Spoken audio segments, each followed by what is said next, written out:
ഇത് കേരളത്തിലെ ആദ്യ തുരങ്കപാതയാണ്. കുതിരാൻ തുരങ്കം 1.6 കിലോമീറ്റർ മാത്രമാണ് ഇതിൻ്റെ നീളം. കോയമ്പത്തൂർ തൃശ്ശൂർ റൂട്ടിലെ ഗതാഗത സമയം ഏറെ കുറയ്ക്കാൻ ഈ തുരങ്കപാതയ്ക്ക് കഴിഞ്ഞിട്ടുണ്ട്. എന്നാൽ ഇപ്പോൾ സർക്കാർ ഏറ്റെടുത്തിരിക്കുന്ന വലിയൊരു പ്രോജക്റ്റാണ് വയനാട് തുരങ്കപാത. കോഴിക്കോട് അനക്കാംപുഴയിൽ നിന്നും മേപ്പാടി വരെയുള്ള 42 കിലോമീറ്റർ ദൂരം 22 കിലോമീറ്ററായി ചുരുങ്ങുകയാണ് ഈ പദ്ധതി വരുന്നതോടെ. വയനാടിൻ്റെ ചരിത്രം തന്നെ മാറ്റി എഴുതാവുന്ന ഒരു പദ്ധതിയാണ് ഈ വയനാട് തുരങ്കപാത. 2200 കോടിയോളം രൂപ ചെലവഴിച്ചാണ് ഈ പാത നിർമ്മിക്കുന്നത്. കിഫ്ബിയാണ് ഇതിന് ഫണ്ട് നൽകുന്നത്.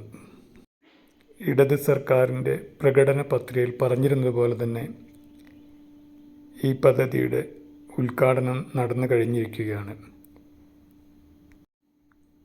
ചുരത്തിലെ യാത്രകൾ കൊണ്ട് ഏറെ ബുദ്ധിമുട്ട് അനുഭവിക്കുന്നൊരു ജനതയാണ് വയനാട്ടിലുള്ളത്.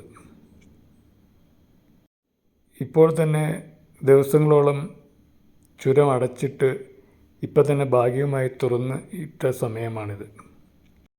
ഈ ബുദ്ധിമുട്ടിൽ നിന്നുള്ള ഒരു കരകയറ്റമാണ് ഈ തുരങ്കപാത വയനാട് നിവാസികൾക്ക്. പരിസ്ഥിതി ലോല പ്രദേശമായ വയനാട്ടിൽ ഇങ്ങനെയൊരു തുരങ്കപാതയ്ക്ക് അനുമതി നേടിയെടുക്കുന്നതിന് സർക്കാർ ഏറെ ബുദ്ധിമുട്ടി. കൂടാതെ പ്രതിപക്ഷ മാധ്യമ പ്രവർത്തകരുടെ എതിർപ്പും മറ്റൊരു വഴിക്ക്. ഇതിൻ്റെ എല്ലാം നടുവിൽ നിന്നുകൊണ്ട്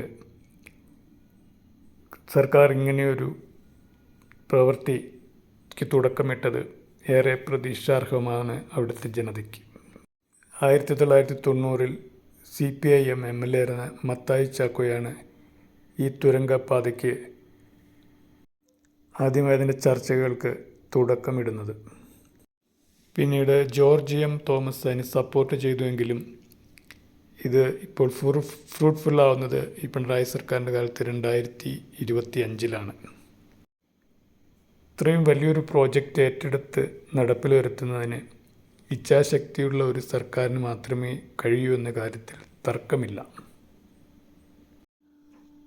9 കിലോമീറ്റർ നീളമുള്ള ഈ തുരങ്കപാത കടന്നു പോകുന്നത് 3 കിലോമീറ്ററോളം കോഴിക്കോട് ജില്ലയിലൂടെയും ബാക്കി വരുന്ന 6 കിലോമീറ്റർ വയനാട് ജില്ലയിലുമാണ്. ഈ കാലഘട്ടത്തിൽ മനുഷ്യന് സമയമാണ് ഏറ്റവും പ്രാധാന്യമെന്ന് തിരിച്ചറിവുള്ള ഗവൺമെൻറ്റിന് ഇത്തരം പ്രവൃത്തികൾക്ക് എല്ലാവരുടെയും സപ്പോർട്ട് ഉണ്ടാകണമെന്ന് ആഗ്രഹിക്കുന്നു. ഈ പദ്ധതിക്ക് എല്ലാ